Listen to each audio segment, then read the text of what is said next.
You need to be aware that there are persuasion techniques that can increase the likelihood of people saying yes to you or doing what you want by 40% to 60%. And they have existed in business and personal interactions throughout life. But today, I'm going to adapt them for seduction. I'll teach you the techniques and some mini hacks that will multiply your chances of success. So, pay attention throughout the video and be very attentive because one of these techniques significantly facilitates the possibilities of having intimate relationships with that girl. So, pay attention, get ready with paper and pen because we're starting. First technique, the positive label. The first technique is the positive label, and this hack has two possible uses.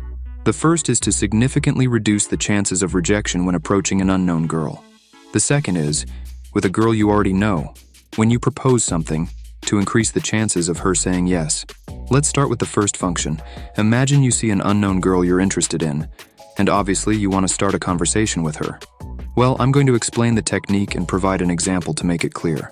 What we have to do is assume a positive attribute about that person related to a social quality. Once she accepts this attribute, internal and commitment pressures will be created, and she will have to behave in line with that quality she has accepted. Here's an example.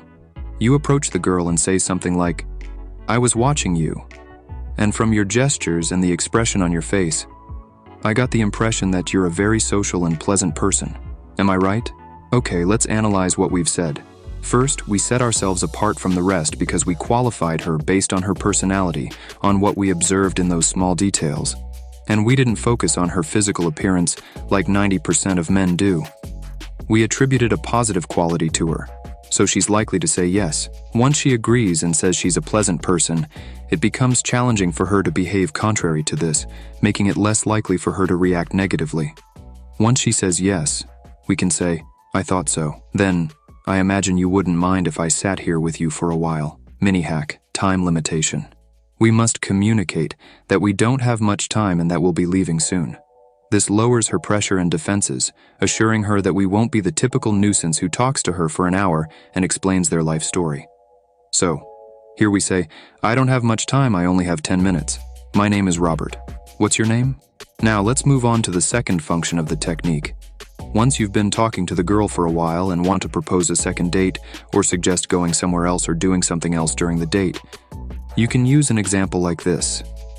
"During the time we've been talking, I've noticed that you're a very spontaneous and adventurous girl, which surprised me because it's something we have in common, and I identify with these kinds of attitudes. So, you wouldn't deny that it goes very well with our outlook to go to such a place. As you can see, it's the same as before. We assume positive things that she accepts, and from that moment it's very difficult for her to act contrary to these assumptions. Perhaps you haven't noticed, but in this last part of the technique, I used a pro hack that I'll break down for you, which is having a common identity. You know that women like horoscopes, coincidences, fate, and especially having things in common. That's what we did by identifying ourselves with those qualities and using the word "we" when proposing a plan, so that she and you become part of something in common, a shared identity. Second technique, put yourself in my shoes. The second technique is called put yourself in my shoes, and it uses empathy to overcome rejection. If you've ever started a conversation with a stranger, you'll notice that they have their defenses up, and often they'll reject you with the typical, "you must say that to everyone" response, seeing you as just another person. What we do with this technique is make her see things from your perspective and turn the rejection around. Here's an example. After she's rejected you, say something like, "Put yourself in my shoes. If you saw a girl like you, attractive and with that expression on her face that makes her seem social, extroverted, and spontaneous, wouldn't you take the risk to get to know her a bit more?" With this technique, we make her see things from our point of view. We qualify her positively. She obviously accepts the compliments, and she perceives herself as an attractive person who interests men. She will likely admit that if she were in your shoes, she would also want to get to know herself. Therefore, this sets you apart. Remember to use qualifications that go beyond physical appearance, as we discussed earlier. Pay attention to some detail about her and communicate it, and it's highly likely that if you rephrase it, she'll agree to have a conversation with you. Remember that to increase your chances of success, use the time limitation I mentioned earlier. Third technique, the foot in the door. Let's move on to technique 3. which is the foot in the door, a technique mostly used in business by buyers and salespeople. This is very useful if you don't know the girl well and want to propose a plan for more intimate relationships. The idea is to get her to say yes to certain plans or activities that don't require much investment on her part, and then propose something bigger. So, if your plan is for her to end up at your place, you can't propose it directly. Here's an example. The ideal scenario is to suggest meeting up for a drink, which is a fairly harmless plan and one that she's likely to say yes to, especially if you've already used the previous techniques. This drink date should be slightly before dinner time, so after having a drink and using the excuse of being hungry, you can suggest going out to dinner. Since she said yes to the first plan, it's now easier for her to say yes to this. An important principle also comes into play here.